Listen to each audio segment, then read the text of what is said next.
Welcome everyone to the very first online lecture for MSIN 0020, Strategy by Design. This first lecture is an introduction to the module. I'm going to share with you why I think you should be taking the module, and then I'm going to let you hear from alumni who took it in previous years about what they think they learned and how it's helped them in the rest of the management science course, in graduate school, in their first jobs, and also in the companies that they started. After that, I'm going to give you an overview of the module, what every lecture will cover, as well as the work that we expect you to do for your written assignment. Now, before we do all of that, though, I want to introduce you to the teaching team this year. Some of them have taught in this module before, others haven't, but they're all great. So I'm going to let you hear from them in their own words. First up, Tom Hollins. Hi guys, nice to meet you all. I'm Thomas and I like skiing, science and strategy. Oops, tree there. I went to UCL, just like you, but I actually studied a far less employable degree, natural sciences. And after years of banging my head against the wall, mathematically modelling materials that don't even exist, I decided to change tack and enter the world of business. I worked at various companies, from agribusiness to banking to asset management, and I've even spent a winter season managing customer services at a small hotel. I also spent a year starting my own education company. We were aiming to change the way school kids learn mathematics by starting with problems students are actually interested in and not just a formula book. And I started a job in management consulting back in March. Things were going well in both consulting and the tutoring business. We were even in the process of negotiating to run our program at a group of over 100 schools. But then the pandemic happened. Since then, I've caught and recovered from COVID, been furloughed from the consultancy, and fully Zoomified the tutoring business. I've also been writing online at my blog, accessoris.com, and doing strategy and marketing consulting for several early stage startups. I'll be running some of the writing seminars in a few weeks' time, and I'm really looking forward to meeting you all. You can reach Tom at thomas.hollins.15@ucl.ac.uk. Next, Belinda Lester. Hi, I'm Belinda, a British Australian who says data, not data. I started my career with the Australian government many years ago in defence and intel, working mostly in strategic futures. Small questions like, will we need an air force in the future? What does a robust, future-proof national communications infrastructure look like? For many years I was a government advisor in Australia and the UK, and I was also director of a major think tank in London. I've been really lucky in my career to work all around the world with governments, universities, thought leaders, entrepreneurs, and I'm an entrepreneur in my own small right. I set up food and wine businesses. I set up a number of social enterprise incubators and innovation funds. I spend most of my time as an analyst and an advisor, and this doesn't mean I have all of the answers, but I know how to get people to think, to understand their sense of direction, to understand their resources, constraints, trade-offs, their appetite for risk, to build an evidence base and to be confident about their strategy because they've got the data to back it up. I'm now here as a resource for you. I really look forward to working with you. Thanks. Bye for now. You can reach Belinda at belinda.lester@ucl.ac.uk. And next up, Henglong Luo. Hello, my name is Hong Nong. I'm glad to have the chance to work with you as a teaching assistant in this course. At the same time, I feel it's a pity that we cannot meet physically due to the pandemic.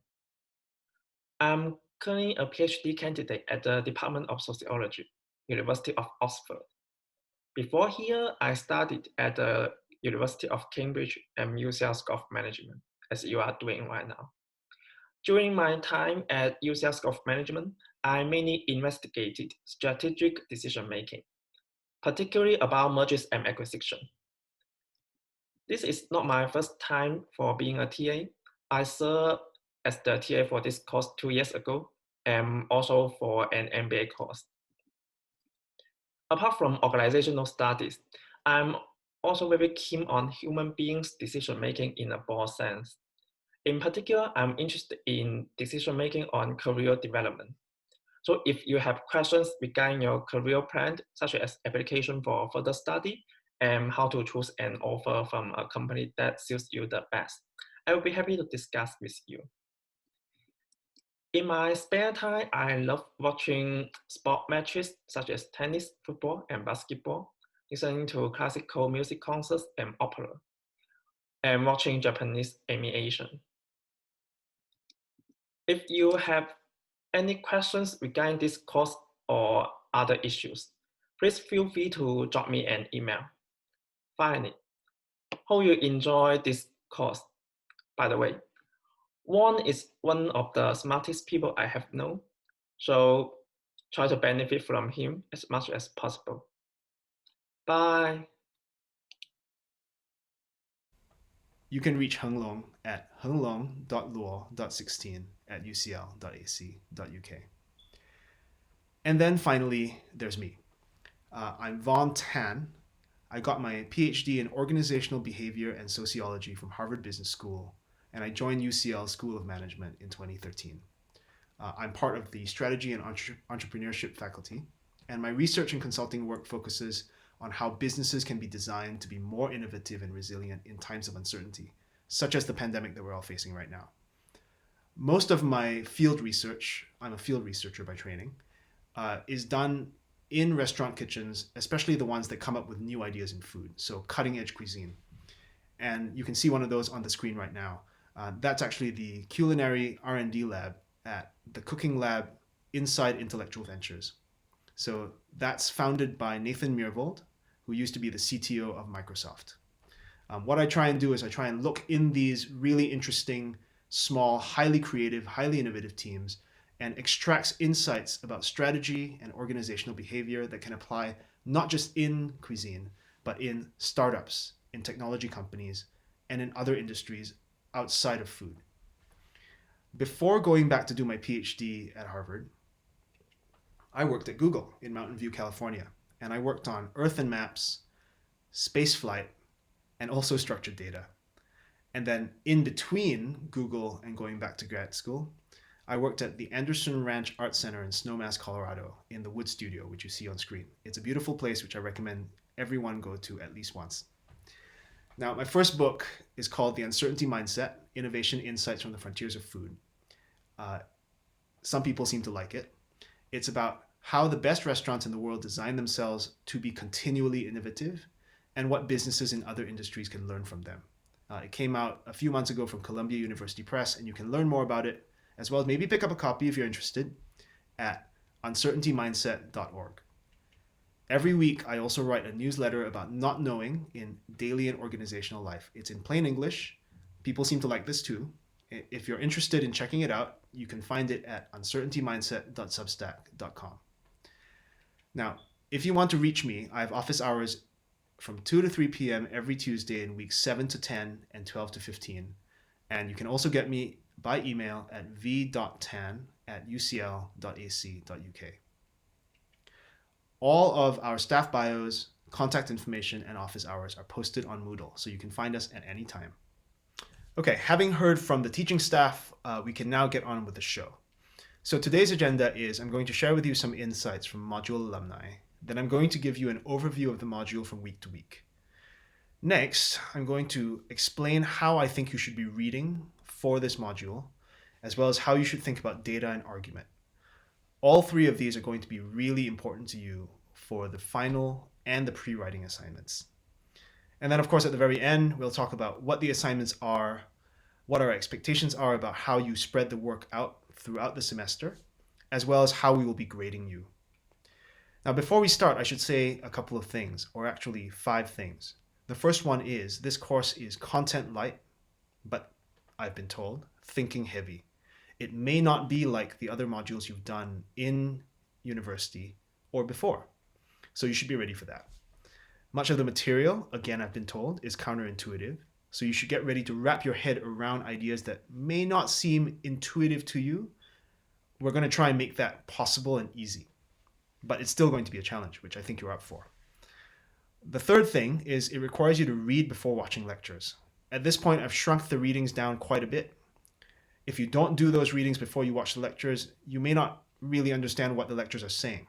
So I encourage you to read before rather than after.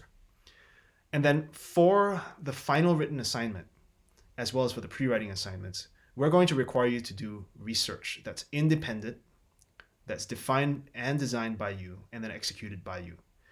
The really, really important last thing to say is this module definitely doesn't have definitely correct answers. The reason I'm including them in this introduction this year is because in previous years, I've heard from students during the module that they don't understand why they're doing it. It's really, really hard. It's a little bit traumatic. And the problem is, a lot of those students, several years on, come back and they say, oh, you know what? I finally understand why we went through strategy by design. It was really useful to me in writing my dissertation, or it was really useful to me in thinking about the job that I'm doing, maybe as a consultant, or actually, in some cases, it was really useful to me in thinking about strategy for the startup that I created. So I wanted to bring in some insights from alumni who have gone off after management science to do a range of different things, and also alumni of this module who are still in management science, so that you have an idea of what to expect this module can do for you, not right now, but into the future. So I tried to find people, obviously, who went off to do different things, as well as people who had finished this module a range of years in the past. So these represent students from anywhere from 1 year out to 3 or 4 years out from having done strategy by design. And you're going to hear from the founder of a startup that just finished Y Combinator, a technology consultant at EY, a graduate student at Columbia University, and also someone who at the time was a final year management science student. So how alumni have benefited. So they tell me that one of the real benefits, which at the time seemed like a big ask and really hard, is that you're forced to write with concision and clarity. And actually, more importantly, you are learning how to construct arguments that will convince other people to do what you want or believe what you say. And as this person says, I think this is essential in any corporate or business context. Like, if you want someone to hire you, to adopt the plan that you suggest, or to give you a job in the first place, you need to argue with evidence to convince them to do the thing that you want. Now, I think another thing which students and alumni say is, after taking this module, you learn to make conclusions that you wouldn't otherwise have been able to do. So you now have basically a different perspective and a different way of thinking about how business works and how strategy works. And this is useful whether it's doing a competitor analysis for Scenario Week, for your dissertation, or when researching companies to apply for an internship or a graduate scheme. One thing which a lot of students come back to me after they finish, and in fact many years down the line, and they tell me, is that this module is useful for personal development. I'm going to mention this a lot more this year, because so much of strategy sounds like it should only be for business, but actually the way of thinking about what makes strategy good and how to come up with a strategy in the first place applies to all action, right? So it might be useful for figuring out what product to launch and how to launch it, but it also could be useful for figuring out what your personal career should look like and how you should get there. I think, as this person says, being able to use the module's approach to make a strong argument is applicable not only in business, but in a wide range of other things, many of which are entirely personal. Now, I think the most important thing is that what this module is trying to do is help you learn how to think critically about the goals that you have, the information you have available, and what actions you can take to achieve those goals given the information and resources that you have. In order to do that, you need to learn how to make better arguments, first to yourself and then to others. And as this person says at the very bottom of this slide, as an aspiring entrepreneur, he benefits a lot from having taken the module, because being an entrepreneur is essentially about thinking critically about what markets look like and where you can produce something new, as well as how you can make arguments for that new thing to be successful. For instance, arguments that you should get funded, arguments that someone should join you as an employee. These are all arguments you need to make as an entrepreneur that I think, and also he thinks, that you can learn about by taking this module. Now, alumni also say that they had many things that they wish they had known at the beginning of taking this module, which I didn't tell them. So now I'm going to try and fix that. So one of the things, as I've mentioned already, is that in previous years, I've really not made as much of a big deal of how this way of thinking about strategy is relevant, not just for business, but for life in general. So this year, I'm going to try and do a little bit more of that.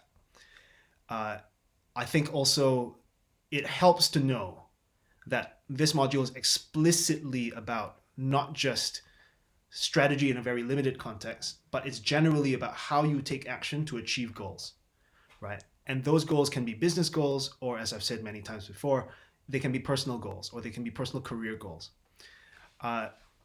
One alumnus said, the module is more exciting and maybe more relevant if you think and apply the frameworks in personal goals and aspirations during the class. And I encourage you to do that. Alumni say that they wish that they had known that there would be quite a bit of reading. This, I'm telling you now, there will be reading, but also from when they took the class and when you're taking the class, I've reduced the reading by more than 50%. So now you're just having to read way less. Alumni also said that they wish they had known that writing well and concisely is essential to performing well in this module. And now I'm telling you, writing well and concisely is a must to perform well in this module.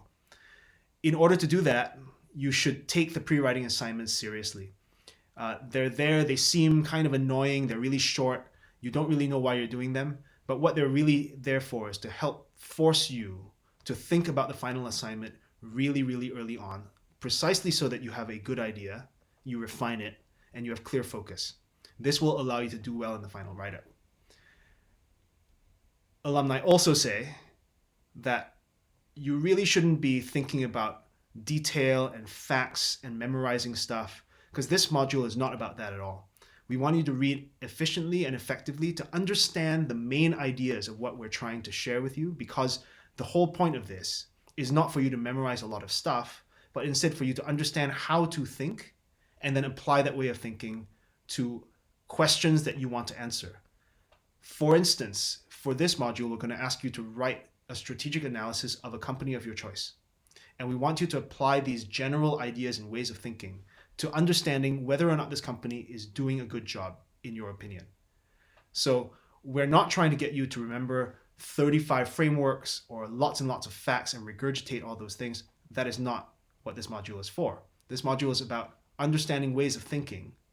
And very crucially, this last thing on this slide, using your own judgment.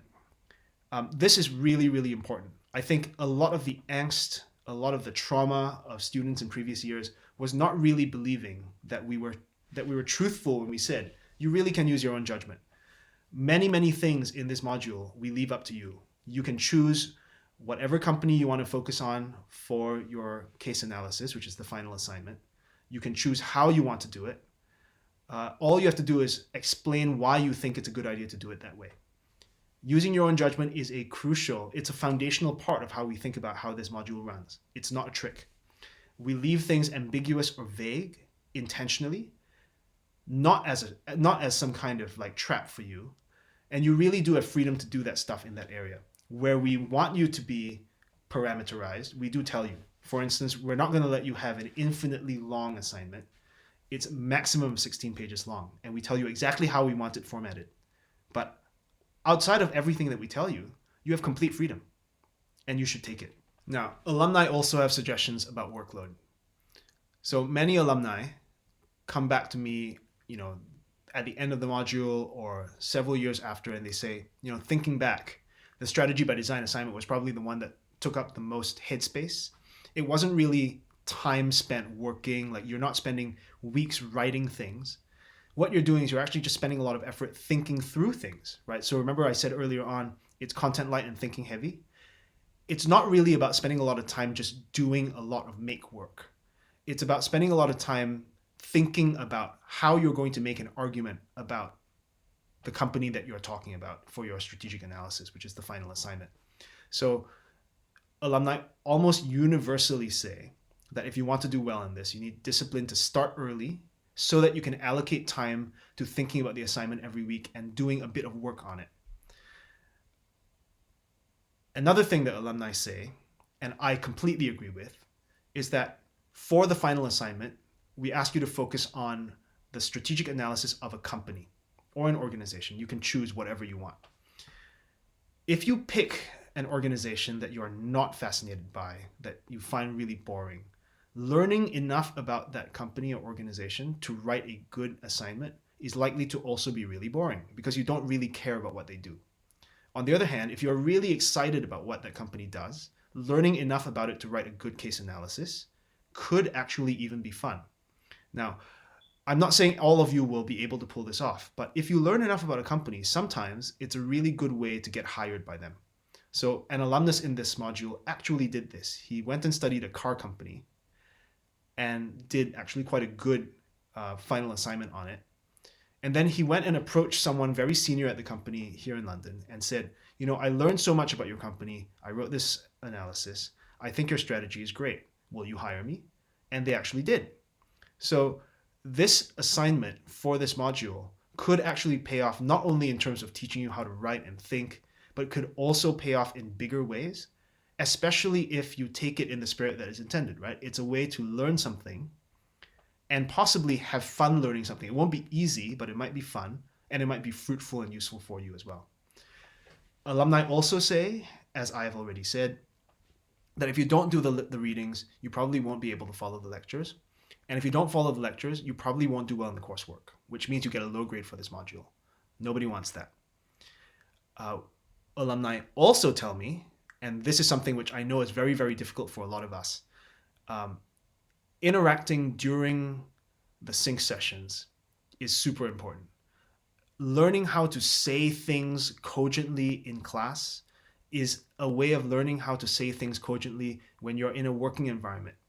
Like, you want to be able to contribute to conversations in ways that are meaningful.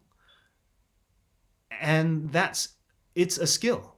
If you don't learn it in school, you will have to learn it at some point, and you might as well learn it in school when it's very, very low stakes. Okay, the final thing that alumni say about workload. Using your own judgment doesn't just apply to the final assignment and its content. It's generally sort of the whole module is about using your own judgment, right? The assignments are very much open in terms of scope, as this alumnus says. This is not accidental. In fact, it actually takes us more time to grade these assignments and to design this module because the assignments are open-ended. So we're doing it by great intention. And you shouldn't expect, and we definitely will not be spoon-feeding you with answers. Like, what we want is for you to come up with arguments based on what frameworks we provide to you. There are no clear answers that are factually true in strategy, in my opinion. So, why this module? I think, and alumni also think, that there are three main reasons. The first one is you learn to think better and differently, and this is useful because thinking differently sets you apart from other people you're competing with, so that you learn to make compelling arguments with data, and you learn to write well and concisely, both of which are important both in personal life and in your job in the future. And all this is relevant for your dissertation to come, for your future job, startup, or grad school. If you did the readings for this week, you'll know that one of the main animating questions for this whole module is the question of what strategy actually is. I have a simple seeming answer, which is that strategy is choosing actions that result in comparatively better performance for the organization. Now, this is simple seeming because actually each one of these words has a wide potential range of meaning, and how we interpret this sentence affects what we think of as good strategy. So this module exists so that we can unpack the meaning of these words and then think together about what it means to choose actions that result in comparatively better performance for the organization. What actions are we choosing from? What does comparatively mean? What does better mean? What does performance mean? So I think at this point, I want to give you an outline of the module. What's going to happen from week to week? So the course outline, as you know, you have 8 weeks of time that are outside of your scenario weeks for this module. We are going to, in these 8 weeks, first learn about and then use some frameworks for thinking about action. So remember earlier on I said that strategy was about choosing actions. First of all, we need to have a framework for thinking about what action actually is and how we actually think about what actions to choose. Importantly, a framework is not a static collection of knowledge or facts or things to do. A lot of the time, strategy is misunderstood as just this list of things to do, and if you do them, you'll be successful. I think, and I hope you eventually agree, that strategy should instead be a framework, right? It's a way of thinking about what action to take, not a set of actions to take. Because things change, and if things are changing, frameworks can adapt, but sets of things that are static cannot. So, one opening question is, what is a framework in the first place? For me, a framework consists of 4 sets of things. The first one is, what data or areas are you even considering or paying attention to in the first place? I'll give you an example of this. Let's say you are a business owner. Let's say you own a laundromat. If you own a laundromat and you're interested in getting more people to use your services for dry cleaning, you may choose to pay attention to some kinds of data or some areas of your business and not others. What might those be? So, one area to actually probably think about and pay attention to is who is living in your neighborhood. Like laundromats are very local businesses. It would make sense to understand who lives there so that you can maybe provide a service offering that appeals to them. If you live in an area that is very wealthy, where people, work in offices where they wear suits and expensive shirts all the time, you may choose to offer a premium dry cleaning service that you can charge more for. Maybe it's faster or it's more attention to detail. That may be an area to pay attention to because it makes sense to pay attention to it. You have to make a reason for why you choose to pay attention to this area or this type of data. What might you think of as data or areas not to pay attention to if you're this laundromat owner? Maybe, I don't know, the color of the floor in the back office.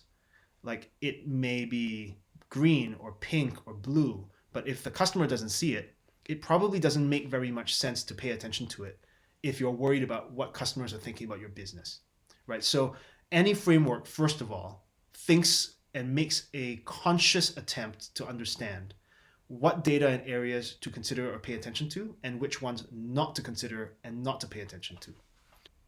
A second aspect of frameworks is what methods you choose for collecting the data that you've decided to consider or pay attention to.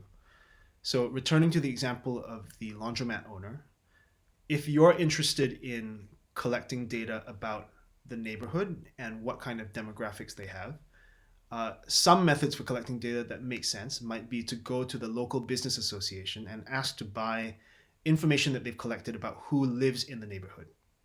Another method that might be valid would be to survey people as they come into the shop, right? So someone comes in, you give them a survey, they fill it out, they give it back to you. That tells you something about the people who come through. It may not make sense to buy, for instance, national level data that does contain information about your neighborhood, but at a level of granularity that is so coarse that you don't understand the detail that you need to understand your neighborhood so that you can provide a service to them that they actually want to buy. A third aspect of frameworks is ways of interpreting the data that you've actually collected. How do you use the data that you've collected in relation to the other data you've collected to understand what it means? So data by itself is just data.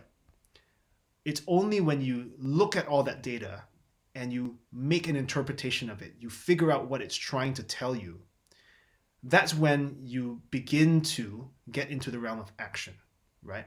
So returning again to the laundromat owner, let's say that you find out that 70% of the people in your neighborhood work at home. They don't go to the office. They don't have to get suits dry cleaned all the time. Do you interpret that as meaning that they are not going to want dry cleaning services? What if you also had information from a separate source that said that 50% of people in your neighborhood go out all the time? They go out 4 or 5 times a week. And they like going to because it's a wealthy neighborhood, they like going to the opera and other things like that where you have to dress up when you go out. Would you still interpret the data that they don't go out to work in offices the same way? That interpretation being that they won't need dry cleaning services? Actually, you might change your mind, right? So bringing data together so that it informs the other data that you collected so that you can interpret it differently is important. And a framework includes ways of thinking about how you're going to interpret data in relation to other data. Finally, a fourth aspect of a framework is systems that you have for acting on the data. So once you've decided what the data means, you need to decide how you're going to act on it. Now, there's lots of different kinds of systems for acting on data, but I'll just give you one example of it. Let's say that you're, again, this laundromat owner, and you're actually part of a national chain of laundromats. And as part of the franchising, you get a standard operating procedure booklet. Like it's a manual for what you do in any given situation. Now, if the data that you've collected and interpreted says that you're in a particular situation that is in the book, you simply act based on what the book says you should do, right? That's a system for acting on data. Here is a collection of things that you should do given situations that you might face.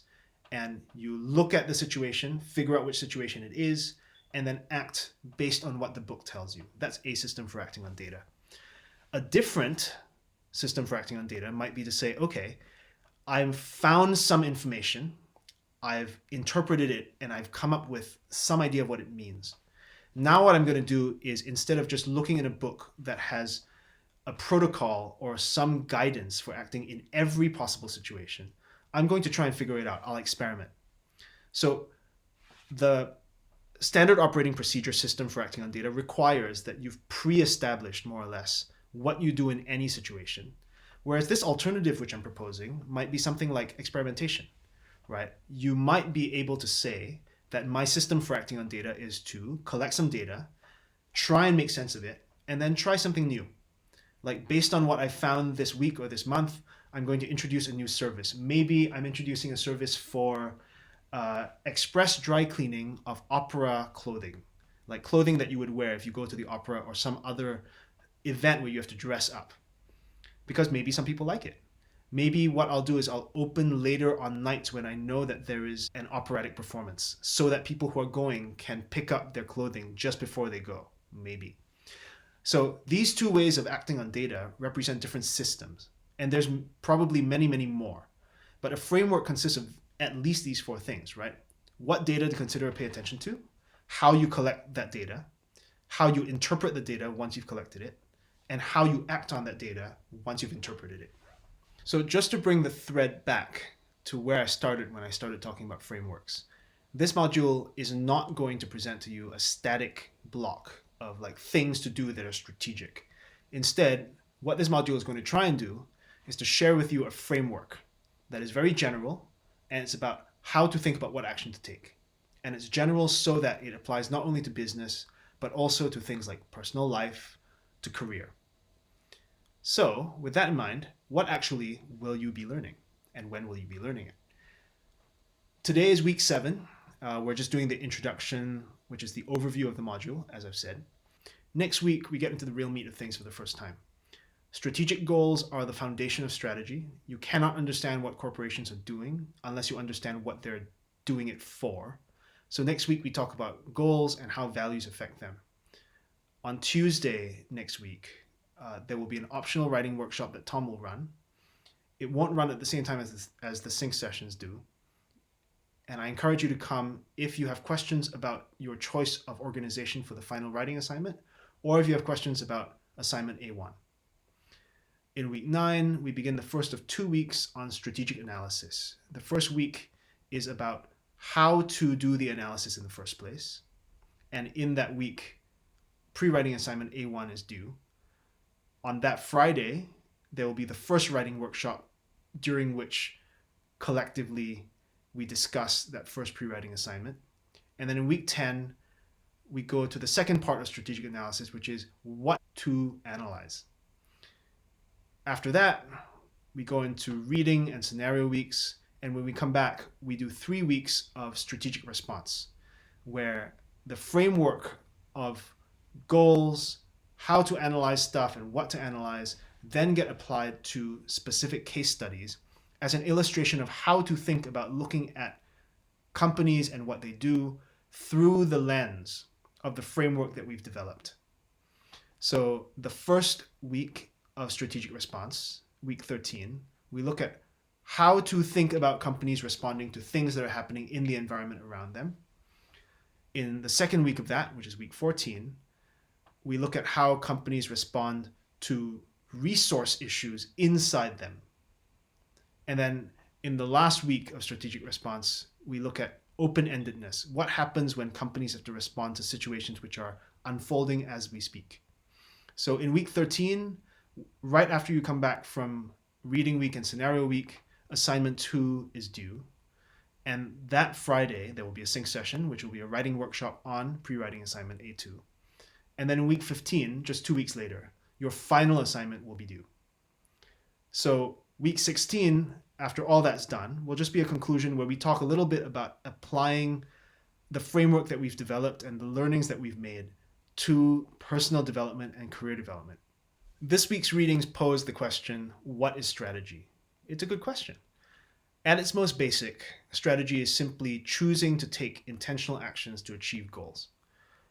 Just to be clear about that, if you accidentally do something and it achieves something which you didn't plan for it to achieve, that's not strategy. But beyond that, one of the most influential thinkers in strategy today, Michael Porter, whose thinking we're going to be exploring in the next few slides, makes a very good point.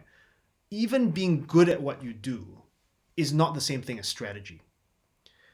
Good strategy is only good when it is unique, right? The things that you do, nobody else does. When the trade-offs are correctly chosen, which means to say that you've chosen to do the right things and also chosen not to do the right things. And then finally, when there is fit between the things that you've chosen to do. Now, these three characteristics in combination make good strategy hard to imitate. So let's go a little bit deeper into the first of these three aspects of what makes good strategy according to Porter, uniqueness. What can organizations do to choose the set of activities they engage in so that they are unique? For Porter, the answer is focus, by which he means choosing to do some things but not other things, but making that decision carefully. So focus for Porter can happen in one or more of three ways. The first way is to focus on the variety of things or services that you supply. So one example of this might be a pen company. If you are a pen company entering into a market where there are lots of producers of really inexpensive pens and also medium priced pens, but no producers of ultra premium, super luxury pens, you might choose to produce ultra premium, super luxury pens because you're good at design, you've got access to premium materials. And if you do that, you would become unique in terms of the activities you engage in based on the variety of items that you supply. Another way of focusing is by focusing on the needs of those being supplied, not the variety of things that you're supplying necessarily. So an example of this might be a hotel, right? That's in a city where most of the hotels serve business travelers and are located in the center of the city and are fairly expensive, where the rooms are nice, but they're fairly small because most business travelers travel solo. If you're opening a new hotel, you might choose to focus on the needs of a group that is not currently being supplied, such as family travelers, who are generally more price sensitive, and you might open a hotel a little bit further out of the city center with more robust furnishings and fittings so that children and pets can play and not mess things up too much, as well as larger rooms so that there are more beds for families to travel and stay together. Now, if you did that, you would be focusing on a different need that is not currently being filled in the market, and therefore you might also be engaging in a set of unique activities. A third way of being unique in terms of the activities that you undertake as an organization is by focusing on access. Now, as Porter says, this is maybe the least well understood and the least frequently used form of thinking about uniqueness, but a good way of thinking about this might be in terms of geography, right? So the example Porter uses is businesses that choose to conduct their business and target customers who are in rural areas, provide services and create sets of activities that are defined by the fact that their customers come from only those areas. Imagine if you're providing, for instance, cinemas, you're building cinemas in cities that are small. The way you do it, because you are usually the only cinema in that town or that small city, will be very different from if you are providing cinema services in a big city where you're competing with lots and lots of other cinemas. So if you're in a small town, you will have to provide cinema services that cover a wide range of different kinds of movies because you are the only cinema in town. Whereas if you were in the city center, you might specialize in a certain type of movie, like you might be an art house theater, because there are lots and lots of other cinemas around that can provide other kinds of cinematic entertainment. So the idea of focusing on access is you look to see who can get to the service or product that you're supplying, and then you supply that product. Let's now move to the second aspect of what Porter thinks makes for good strategy, which is trade-offs. Trade-offs exist because resources cannot ever be infinite. No organization or person has infinite money or time or energy. And when resources aren't infinite, the only way you can do the some things that really matter is when you decide that you're willing to not do other things that don't matter as much. Trade-offs simply mean not doing everything. Now, what makes a trade-off strategic is when you choose the trade-offs that you're willing to make rather than having them be forced on you.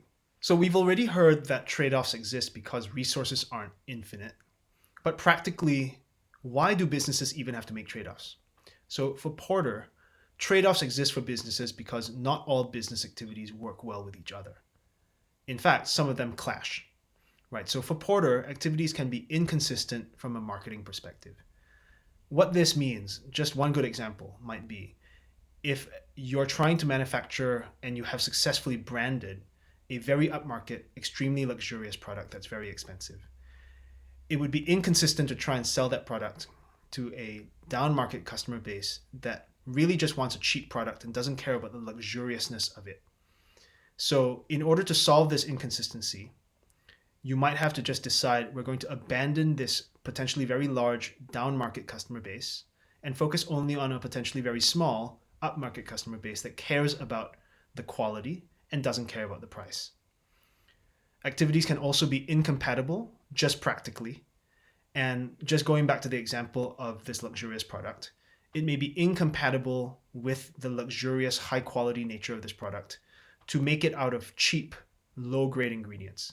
And so to solve this incompatibility, you have to make a trade-off, right? You have to say, I'm willing to not save money on cheap ingredients. Instead, I have to spend a lot of money on expensive, high-spec ingredients so that I can achieve the level of quality in the final product that I'm hoping for. Finally, activities can simply be confusing for employees if companies don't choose what they're trying to do. A company that is trying to be all things to all customers naturally creates confusion for employees because employees then have to be all things to all customers. It's much better if the company makes a trade-off by saying we're not going to do the following 35 things and we're only going to focus on these 2 things. And finally, let's move on to the third aspect of Porter's idea of what constitutes good strategy, which is fit. Fit for Porter consists in coherence among a business's multifarious activities. And by coherence, he simply means at the very least that they do not conflict with each other. And the reason why fit is important is because businesses need to do at least a few activities. And in fact, the more activities a business does and the more interrelated they are, i.e. the more complex and coherent the business model, the harder it is for competitors to replicate, the more unique it gets. For Porter, there are 3 levels of fit that are progressively more strategic, if you will. The bottom level, which is the baseline, is simply consistency between activities that the business undertakes, making sure that the activities don't conflict with each other, that they don't clash. One level above that is reinforcement, when activities that the business undertakes reinforce other activities. So one example might be if a business manufactures a product and also builds a range of stores in which people can come and buy the product that are really beautiful, that create a great brand around the product. What that might do is it might make it more likely that other kinds of businesses, like let's say hotels or resorts, might want to use these products in their hotels or resorts because of the brand name associated with the shops that these products are sold in. And what that does is it creates this association. Guests going to those hotels or resorts that are very upmarket see this product, and they're more likely then to go find it in retail shops that are themselves upmarket. The two activities that this company does, one of them is building beautiful stores in which to sell its own products, and also trying to place its products inside upmarket hotels. They reinforce each other. Now, the third level is a little bit harder to explain, but it's mutual optimization. It's when the activities that a business undertakes are not only reinforcing each other, but in some way, they're mutually dependent on each other. They couldn't happen without each other. So in the previous example, you could imagine that the business might be able to run a retail strategy on its own, or it might be able to run a hotel placement strategy on its own, by which I mean it might be able to open stores to sell its own products without trying to sell to hotels, or it might be able to sell to hotels without running its own stores to sell its own product. Now, mutual optimization means that the two activities only work when both activities are done in relation to each other. So one example of this might be fast fashion. Famously, Zara, which we're going to read a case on next week, has an in-store experience and infrastructure that allows its design team and its production team to know very quickly what is selling, what's popular, so that that design team can very quickly design stuff that is more like that and send it to the production team that can very quickly produce and deliver it to stores. None of this stuff would be possible if all of it wasn't happening together. Like, you cannot have a store that depends on very rapid reactions from design and production without having a design and production team that is fast to act. The design and production teams cannot be fast to act unless they've got stores where people are buying constantly and the store management and store staff are sending information back to the design team and the production team. So all these parts of Zara's activity need to happen, and they're mutually optimized with each other. Stores that sell stuff quickly and that report information back to design and production that receive information from the stores and can act quickly to design new things and produce them. What we've heard so far is one perspective on strategy, which is very much the mainstream. It's very conventional strategy at the moment, and it has real value. What Porter is saying is, to do good strategy, you need to do a lot of thinking to figure out how to be unique in terms of what activities you decide to do, how to make trade-offs so that you choose the right activities, and how to make sure that they all fit together. Right? So if you achieve fit, uniqueness, and the right set of trade-offs, you've got good strategy. Now, there is a problem with this, though. It's good, but there's a problem. And the problem is, as Roger Martin says, everyone knows that strategy is really important. But the whole point of strategy is about figuring out how to confront a future that always is not fully known. And our natural reaction as people is to try and reduce that challenge, right? Let's try and pretend that we can solve this problem of not knowing what the future will be with tools like trying to figure out uniqueness and fit and trade-offs and spending a long time building a very comprehensive, very detailed plan for what the company will do. At the end of this process, as Martin says, everyone feels a lot less scared. But it's a terrible way to make strategy, because what you're really doing with strategy there is you're using it as a way to cope with fear of the unknown. Instead of that way of thinking about strategy as the product of hours of careful research and modeling that lead to an inevitable and almost perfect conclusion, Martin believes, and I agree with him, that strategy should instead be the result of a simple, quite rough and ready process of thinking through what it would take to achieve what you want and then assessing whether it's realistic to try.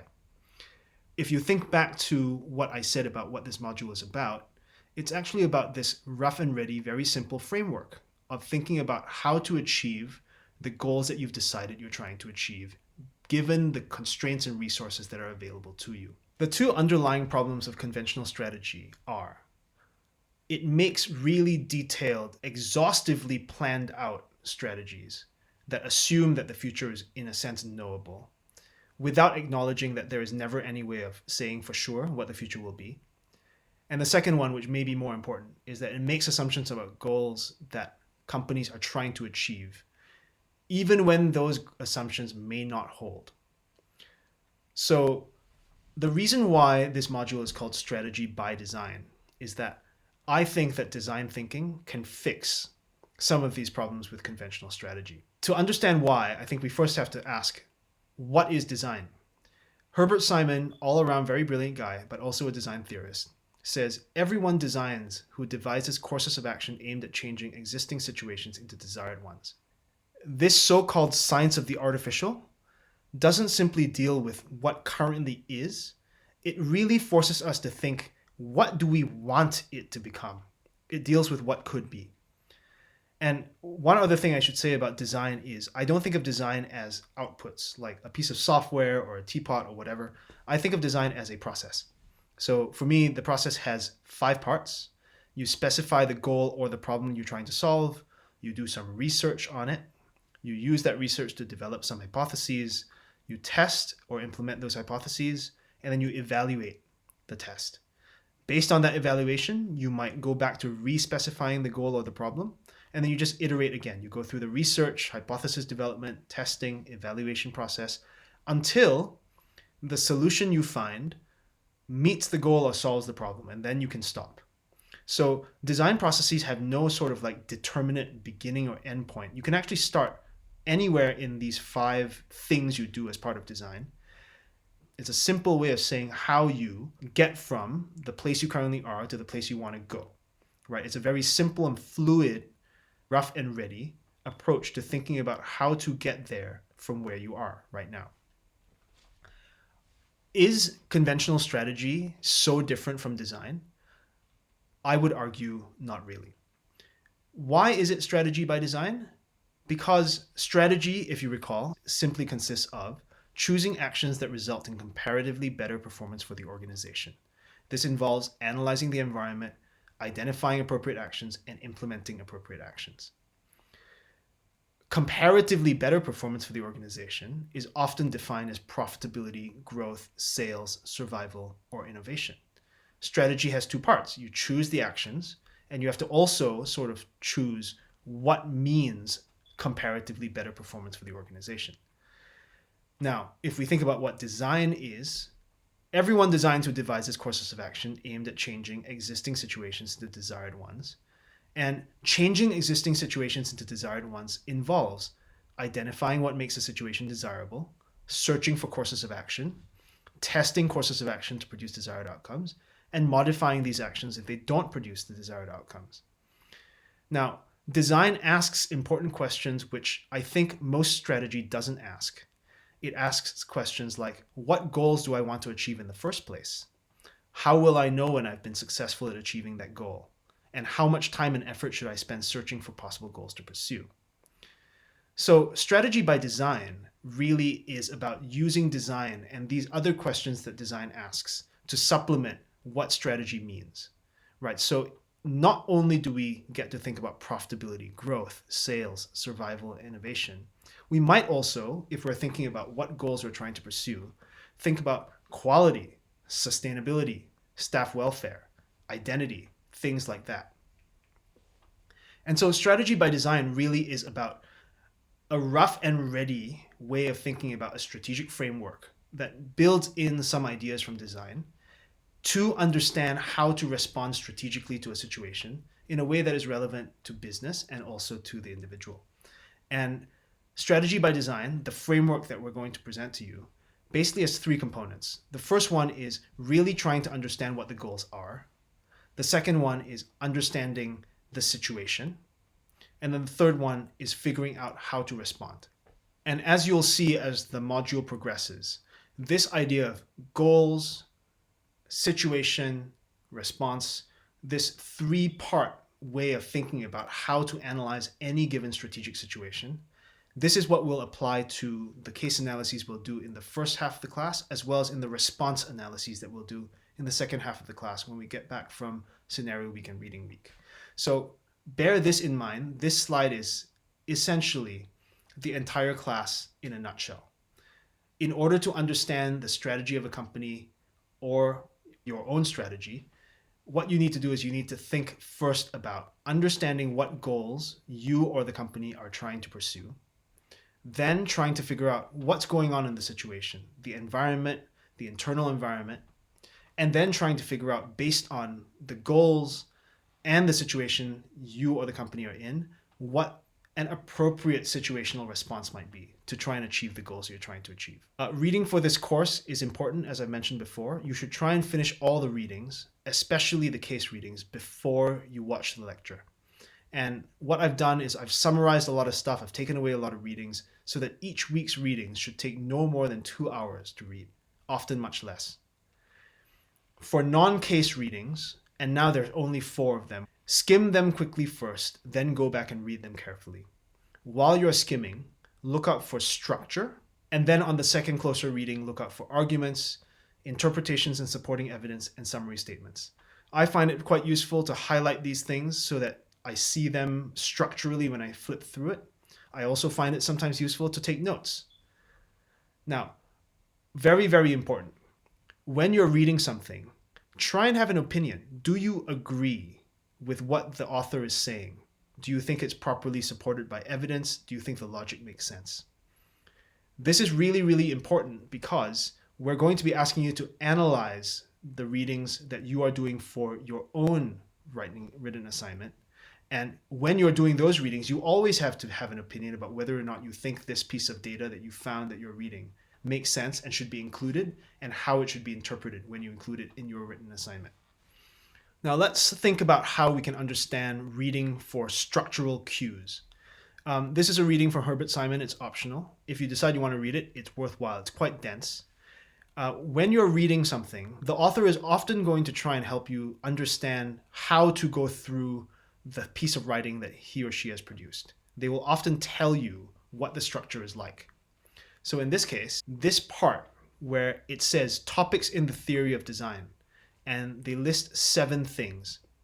These 7 things actually represent the structure of this chapter in the book, right? So if you skim through it and you saw this, you would then understand, much like I gave you an overview of this module week by week before, you would understand where you are and where you're going to go.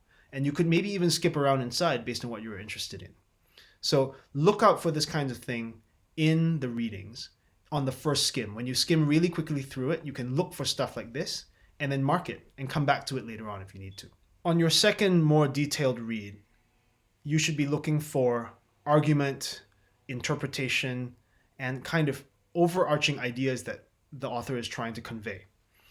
And these may be harder to find, but you should look for them because this is how you understand, first of all, what they're trying to convince you about.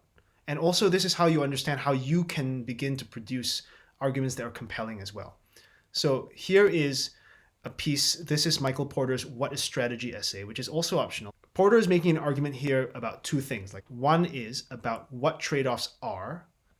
They create the need for choice and they protect against repositioners and straddlers. He illustrates that, he backs it up and provides evidence in the form of Neutrogena. Now, there's a second argument inside about Neutrogena itself, that it is making a trade-off to position itself as a dermatological soap. And in order to make both of these arguments, he uses evidence that he interprets. He looks at what they did, which is to sell to dermatologists, market like a drug company, and he interprets that. So he says that Neutrogena is basically saying we're not going to go after the rest of the soap market that does normal soap. We're going to market ourselves as soap that is kind to the skin, that is dermatologically precise. When you can isolate things like this and you can pull it out from the text that you're reading, you can begin to see how the arguments that an author is making filter through the text. And that helps you understand what they're saying overall. Another thing to do when you're reading in the second detailed read is to look for summary statements. Usually these are statements that are made at the end of sections or at the end of the entire piece, because authors always want to highlight the most important things that they're saying, the most important claims that they're making that they hope that you will take away. The reason why you should do that is because usually those are actually the most important things to take away from the reading. So this is another extract from Porter's essay, What is Strategy? And if you look, usually you find these beginnings of sections or the ends of sections. And here he's talking about what he wants you to believe strategy is. In other words, the creation of a unique and valuable position involving a different set of activities. Now, reading these kinds of materials is slightly different from reading cases, but not totally different. For case readings, what you should do is you should skim quickly again and then go back and read carefully. When you're skimming, look out for structure and context, and then look out for clusters of data. And the data can be numbers, it can be quotes, it can be charts, but look for where the author is trying to pull out information that the author uses to support a particular position that he or she is making. Then on the second closer reading, I would focus on what data are used and how they're interpreted so that you can begin to understand the frame that they're using to do the analysis, where the data was obtained from so that you can understand whether or not to trust it, and then also what arguments are being made. And trying to list these out separately is useful in trying to understand where this case is trying to go. Here is an example. Next week, we're going to read a case from Zara and a case from Patagonia. This is a piece of data. It's a quote, and you know not only what the quote says, we're not afraid of growth, we're excited about it. You also know the source, the company's director of global PR and communications. Now, what does the source tell you about whether or not you should fully believe what the source is saying? That they're not afraid of growth, they're excited about it. Would you expect someone who is a director of global PR and communications to always be perfectly honest? Or would you expect that person to have a position that the company is taking and to speak consistent with that position? I leave that up to you to decide. Another thing to think about as you're doing your second, more detailed reading is finding the arguments that are buried throughout any one of these cases, just like in reading the non-case readings. So in this case, this is an extract from the case on Zara that you're going to read for next week. Where is the argument here? Zara is owned by this company, Inditex. It is very, very successful. The argument the author is making here is that Inditex's success is because it has forced people to impulse buy. At Zara, the product runs are very small. They only make a few of each one, and they only send a few of each product to every store. So if you go into Zara, you know that it's not like you can come back 3 weeks later and still buy the same thing that you saw there. At the same time, because it's so inexpensive, you are much more likely to be willing to buy them ASAP. So the way Zara has priced its stuff, as well as how it's chosen to stock its stores, has created what they call the Inditex effect, which is to force people to buy impulse purchases that are inexpensive very, very frequently. It conditions consumers to expect rapid turnover in stock, high variety, and it's conditioned them to buy it when they see it. Now we're into the home stretch. We're just going to talk quickly about assignments and grading for this module.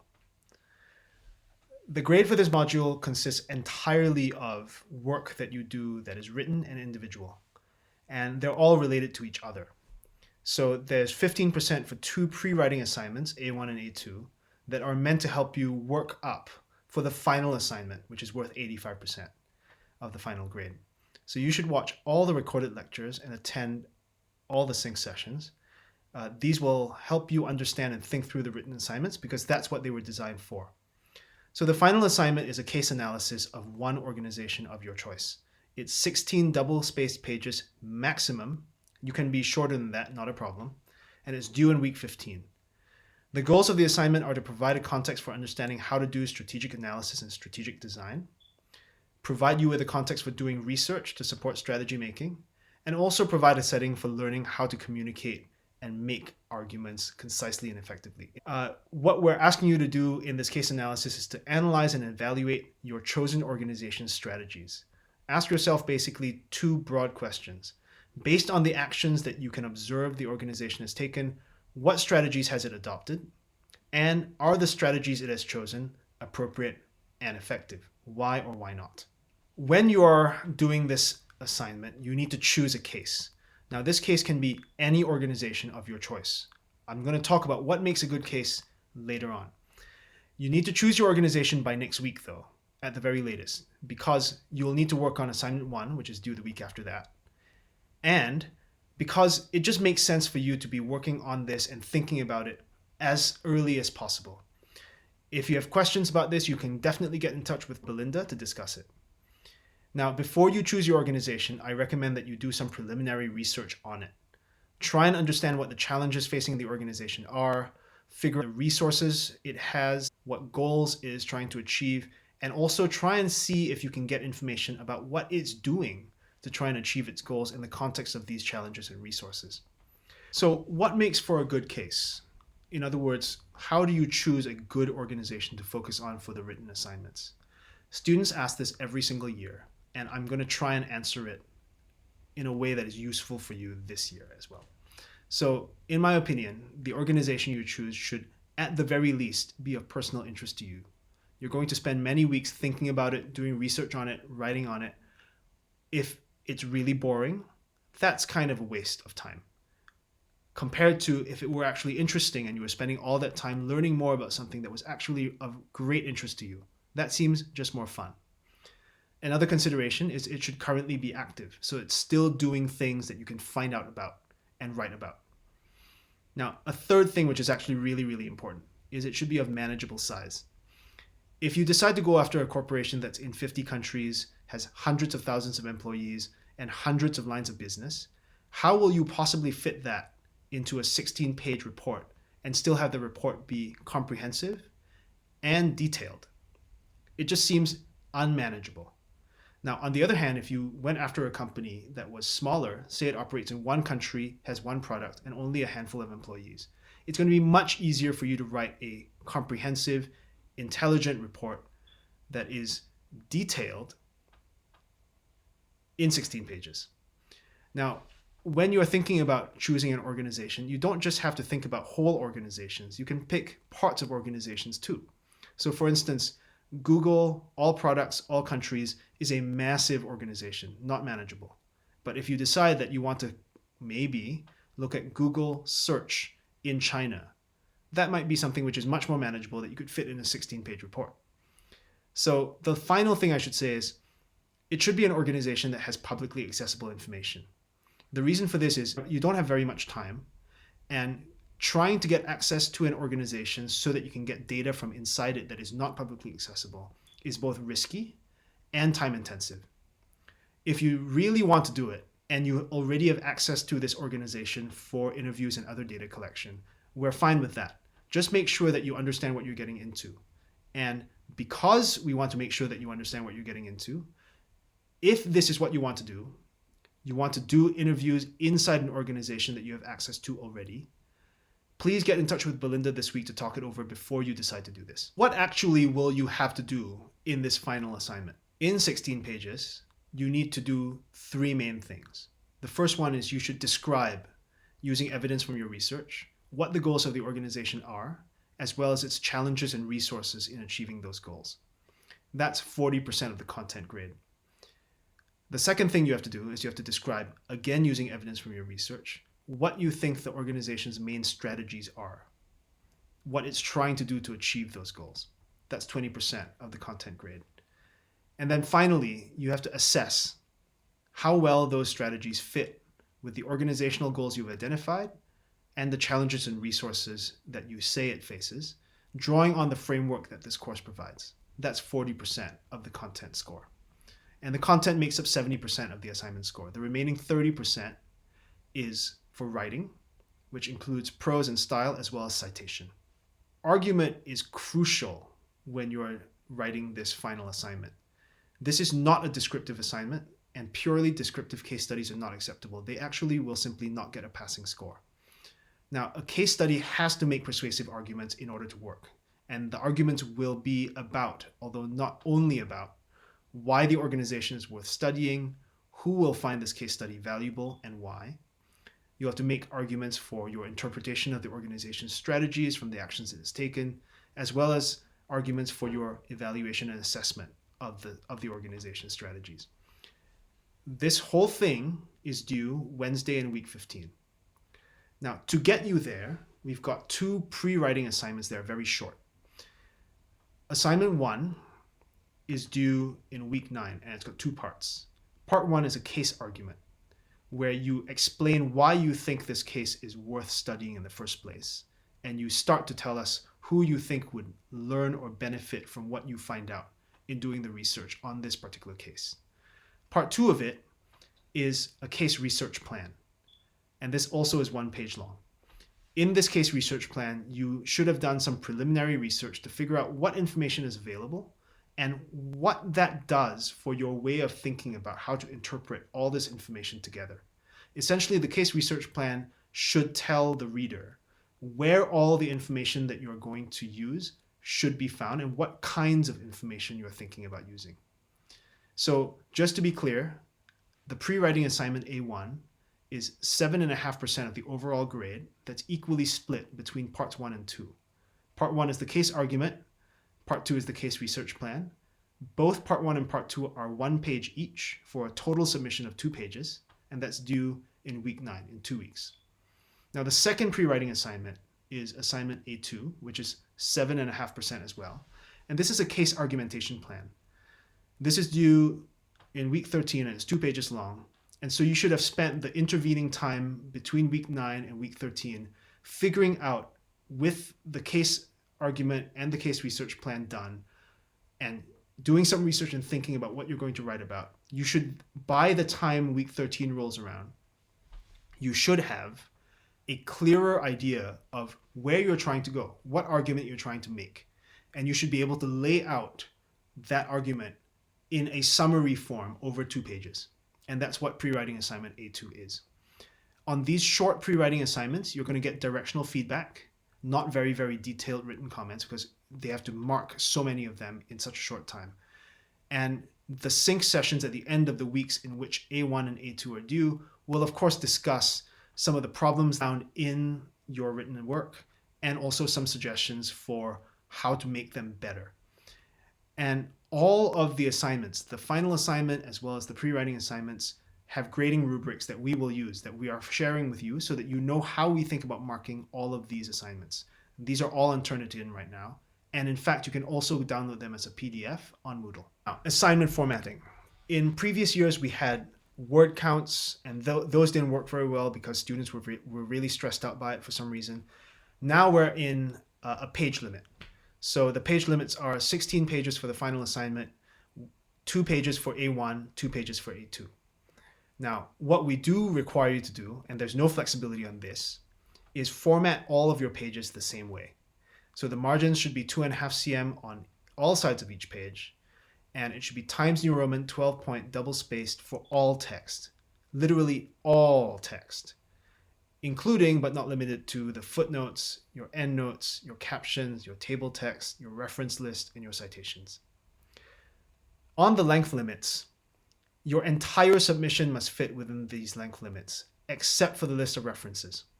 So what this means is everything that we read, other than the list of references that you cite in your text, should fit in the length limit.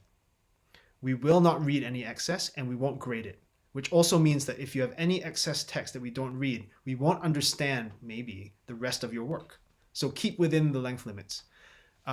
This is not only because we won't read it, but also because, according to UCL policy, if your submission exceeds the length limit for the assignment, your final grade for that particular submission will be reduced by 10 points. So there are many bad reasons for going over the length limit and many, many good reasons for not going over the length limit. So that's that for the first introductory lecture. That was a lot to go through.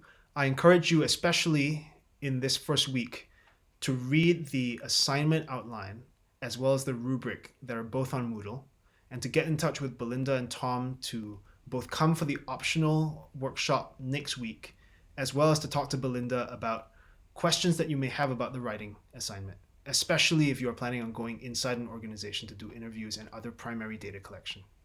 Anyway, I look forward to seeing you next week, and I hope you have a good rest of the week this week.